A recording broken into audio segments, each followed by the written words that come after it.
Selamat siang sahabat Wakers dimanapun berada, kembali lagi di acara Sepekan. Melanjutkan kalau kemarin kita bahas berita lokal, kali ini kita akan bahas berita nasional dan internasional. Ada beberapa berita yang sudah dipilih oleh redaksi wakers.id. Di antaranya ada yang hits banget nih bro, bahwa di Cina ini lagi besar-besaran antri untuk menikah. Jadi sampai websitenya pendaftaran menikah itu jebol karena setelah lockdown dicabut, pasangan-pasangan yang tertunda menikahnya ini mungkin juga kamu ini teman-teman semuanya ini cepet-cepetan. Nah, bagaimana di Indonesia nanti akan kita bahas, tapi sebelum itu akan saya bacakan berita yang pertama adalah terkait berita yang sangat positif, yakni sembuhnya semua pasien positif corona di Kamboja. Ini ada berita dari Detik News di detik.com berjudul semua pasien corona di Kamboja telah sembuh. Seperti kita tahu di kota kita Purworejo juga per hari kemarin sudah 7 orang sembuh bro, alhamdulillah. Ini diantaranya beritanya adalah pasien COVID-19 terakhir di Kamboja telah sembuh dan meninggalkan rumah sakit hari ini. Dengan demikian negara Asia Tenggara itu kini tidak lagi memiliki kasus infeksi virus corona, alhamdulillah. Demikian diumumkan Kementerian Kesehatan Kamboja Sabtu 16 Mei 2020. Meski begitu, masyarakat Kamboja diingatkan untuk terus meningkatkan kewaspadaan. Sebelumnya guys, Kamboja telah melaporkan 122 kasus positif corona dan tak ada kematian. Kamboja sendiri terakhir melaporkan kasus baru corona yakni 12 April yang lalu, yang berarti tak ada kasus baru selama sebulan terakhir. Menyerukan warga untuk tetap waspada dan mengambil langkah pencegahan seperti tidak berkumpul dalam kelompok besar. Jadi memang salah satu strateginya yaitu tidak berkumpul dalam kelompok besar ya. Kami pikir sebagian besar kasus, umumnya kasus impor, kata Menteri Kesehatan Kamboja ini. Orang-orang yang bepergian dari luar negeri harus memiliki sertifikat yang menegaskan bahwa mereka tidak memiliki COVID-19. Nah, soal sertifikat sehat dari COVID-19 ini di Indonesia malah jadi menarik mas bro, karena malah jadi bahan jualan di Tokped dan Shopee. Itu banyak sekali, bisa sahabat-sahabat waktu searching. Di tengah kondisi seperti ini juga masih ada orang yang menjual surat kesehatan ya, mungkin karena ada permintaan kali ya, karena hari ini kan di Indonesia kan dibatasi yang menaiki transportasi umum harus mengantongi surat itu. Jadi mungkin yang males periksa atau memang yang positif ini akhirnya beli aja online di Shopee ya. Sebenarnya ini kurang baik ya, ini harus saya sampaikan untuk wawasan kita semua. Nah, itu berita yang sangat positif dari Kamboja yang kita harap semoga di Indonesia juga nanti sembuh. Berkaitan dengan berita yang pertama, ada yang lagi menarik ini di Indonesia, ya ini munculnya dalam sepekan terakhir ini trendingnya tagar atau hashtag Indonesia Terserah. Ini banyak diupload oleh para tenaga medis yang membuat pesan dengan tagar Indonesia Terserah. Saya ambil dari kompas.com dengan judul populer tren Indonesia Terserah. Ini berbagai kritik dilayangkan kepada pemerintah karena kebijakan-kebijakan yang kerap berubah dan dianggap memberikan kelonggaran bagi pergerakan masyarakat di saat pandemi virus corona. Jadi memang tagar ini muncul pertama karena sesaknya Bandara Soekarno-Hatta. Jadi karena adanya pelonggaran dari PSBB, kemudian bandara-bandara penuh lagi nih bro, bandara-bandara. Nah, para dokter dan tenaga medis yang selama ini berjuang menyembuhkan penyakit corona dari pasien yang sudah sedemikian banyaknya melakukan protes lah. Ini kami berjuang kok yang di luar kok malah nggak ada physical distancing dan bebas, saling nggak jaga jarak gitu loh bro. Lah jangan-jangan setiap hari mereka akan dikirimi pasien baru, kan pikir mereka begitu. Nah, ini ada pendapat yang menarik dari Guru Besar Psikologi Sosial UGM Prof. Fatur Rahman menilai bahwa tagar itu bukan berarti menggambarkan bahwa para tenaga medis telah menyerah. Itu protes ya, jadi bukan menyerah. Jadi memang ada semacam gerakan protes bro dari para tenaga medis. Yang salah satunya dari dokter yang lagi ngehit ini, Dokter Tirta. Ini ada banyak sekali Dokter Tirta misalkan menulis di Twitter, setelah kejadian tempo hari di Sarinah, lalu kejadian di Sweta Today, Sweta Soekarno-Hatta ya. Sementara yang lain habis-habisan di PHK demi Covid. Ada yang perusahaannya rugi habis-habisan demi mengurangi Covid. Ratusan event batal, ratusan WO dan IO merugi. Beberapa UMKM dan PKL nggak makan. Starling pecel lele sepi. Kita patuh tarawihan nggak bisa di masjid, tempat ibadah sepi dan lain-lain. Kok ternyata Soekarno Hatta ramai dan Sarinah begitu ya. Jadi ini protes akibat peraturan pemerintah yang berubah-ubah yang dinilai tidak serius dalam menangani Covid. Tapi mungkin bisa dipahami karena pemerintah juga galau ini bro. Dampak ekonominya kan juga cukup besar. Ekonominya nggak jalan, sementara di sisi lain ancaman corona ini memang semakin menjadi-jadi kan begitu. Bahkan ada yang di akun Yaimen Dirken ini bikin apa namanya singkatan lelucon ini, PSBB peraturan selalu basa-basi, PSBB peraturan sering banget berubah, PSBB pembatasan sosial bercanda. Ini bisa dicek di Twitter ya, di tagar Indonesia Terserah. Jadi ya, kita anggap ini sebagai apa namanya ya, mungkin ini adalah sebagai protes ya bro ya, karena tenaga medis juga sudah memang mengerahkan seluruh tenaganya untuk menangani COVID-19 ini. Selanjutnya ada dari sepak bola. Jadi dari dunia sepak bola saya sempat menulis di wakers.id bahwa ada beberapa cara untuk mengobati kerinduan akan sepak bola kan, karena biasanya kan kalau puasa-puasa kayak gini itu asik banget bro untuk melakukan menonton siaran sepak bola, apalagi seharusnya kan pas puasa ini ada Euro 2020 kan asik banget itu, habis terawih malam-malam sambil nunggu sahur kita nonton siaran bola, apalagi bagi-bagi yang gila bola, gibol-gibol. Nah karena corona ini kan siaran bola, pertandingan bola di seluruh dunia hampir dipastikan berhenti lah. Ini ada berita satu lagi yang menarik dari Bundesliga atau kompetisi sepak bola tertinggi di Jerman yang sudah mulai bergulir. Ya, ini beritanya saya ambil dari detik.com dalam kanal sepak bola dengan judul Ancaman Bundesliga kena kartu merah. Tanggalnya 16 Mei hari Sabtu kemarin. Jadi Bundesliga itu ceritanya menjalankan kompetisinya lagi bro, jadi mulai bergulir lagi. Jadi diantaranya beritanya adalah Bundesliga bakal kick off malam nanti, ada ancaman Liga Jerman bakal kena kartu merah jika ada pelanggaran protokol kesehatan. Setelah 2 bulan ditangguhkan, sepak bola Jerman kembali bergulir mulai Sabtu. Kompetisi Bundesliga dan Bundesliga 2 kembali digelar. Jadi kasta tertingginya kompetisi sepak bola Jerman dan kasta keduanya itu sama-sama berjalan. Kompetisi Bundesliga dan Bundesliga 2 kembali digelar karena pemerintah bisa meredam penyebaran virus corona.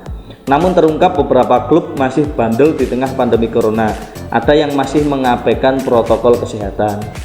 Dilansir ESPN, salah satu kantor berita olahraga, pelatih Augsburg Heiko Herrlich mengaku melanggar aturan karantina latihan selama sepekan untuk berbelanja. Wah, ini ada yang di karantina malah belanja, ini mirip-mirip warga berflower ini bro.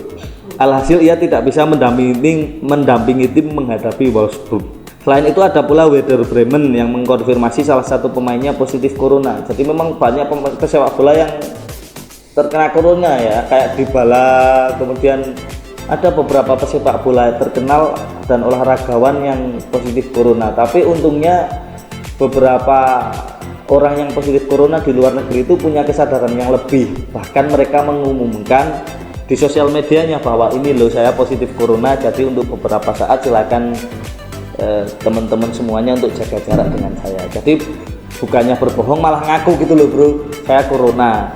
Nah cuma yang harus digarisbawahi, meskipun Bundesliga ini bergulir kembali, adanya protokol kesehatan yang dibuat khusus untuk penyelenggaraan pertandingan sepak bola di Jerman ini bro. Jadi tidak aneh lagi ketika Erling Haaland, salah satu striker andalan Borussia Dortmund, ketika berhasil memasukkan gol ke gawang lawan, dalam selebrasinya dia melakukan physical distancing bro. Kalau biasanya pemain-pemain bola itu setelah mencetak gol kan happy gitu, berlari ke pojok lapangan saling beranggulan ya. Tapi ini berbeda di Jerman, setelah selesai menciptakan gol mereka melakukan selebrasi yang unik, saling menjaga jarak berjauh-jauhan. Ya ini saya pikir adalah salah satu tindakan yang bertanggung jawab lah, tetap maju tapi benar-benar bertanggung jawab. Nah, apa saja sih protokoler kesehatan yang mungkin nggak bisa menjadi referensi ini bagi di Indonesia kalau memang liga di Indonesia ini benar-benar mau dilanjutkan? Ada beberapa protokoler yang sangat ketat ternyata dari Bundesliga, atau kalau dalam hal ini dari DFL ya. Kalau di sini adalah PSSI-nya lah bro yang menangani sepak bola di Jerman. Isi dokumen ini dibuat setebal 51 halaman. Ini saya kutip dari sportanews.com. Di antaranya adalah satu, pengujian dan karantina. Jadi pilar utama rencana DFL adalah menggelar tes massal untuk pemain, pelatih dan ofisial serta staf di belakang meja klub. Mereka diuji setidaknya 2 kali seminggu dan sekali pada malam pertandingan. Wah, dites terus ini bro, yang mau tanding pokoknya semua yang terlibat dalam perhelatan kompetisi itu, mulai dari pemain, pelatih, stafnya, semuanya dites 2 minggu sekali. Bahkan yang mau bertanding pada malam pertandingan juga dilakukan tes. Ini sangat ketat berarti ya, dan mungkin memakan biaya yang sangat mahal. Kemudian yang kedua adalah stadion kosong. Hanya sekitar 300 orang yang akan diizinkan masuk ke stadion pada hari pertandingan. Padahal kapasitas stadion di Jerman kan besar-besar, ada yang sampai 50.000 dan lain-lain. Ini hanya boleh 300 orang. Hanya pemain, ofisial pertandingan, personel pertolongan pertama, kesehatan ya ini, dan sekelompok kecil fotografer yang diizinkan bermain di lapangan. Lalu di lapangan, para pemain dan ofisial pertandingan tidak perlu memakai masker, tetapi semua orang di lapangan harus mengenakannya, terutama bagi para pemain cadangan. Jadi yang sedang main tidak memakai masker, kasihan juga ya kalau pemain bola sambil memakai masker ya bisa sesak nafas malah. Kemudian bola yang digunakan untuk bermain karena mungkin akan menyentuh beberapa pemain ya, menyentuh kulit, baju dan lain sebagainya, maka bola yang digunakan untuk bermain akan didesinfeksi secara teratur selama pertandingan. Jadi mungkin beberapa kali ganti bola bos. Iya, beberapa kali ganti bola, disemprot. Nah, pemain diberitahu bahwa kontak fisik hanya boleh dilakukan sebagai hasil dari permainan. Artinya ya dalam perebutan bola atau nggak sengaja gitu ya. Dalam selebrasi, gol harus dihindari. Kontak dengan siku atau kaki lebih disukai. Jadi kalau benar-benar mau kontak fisik dengan siku, nah ini malah sikut-sikutan nanti bro. Nah, ini beranjak berita yang paling terakhir bro, yang paling heboh ini bro. Mungkin bagi saya sudah lewat, tapi bagi Sandika, West dan teman-teman ini adalah berita yang sangat menggembirakan. Mungkin ini saya ambil dari okzone.com.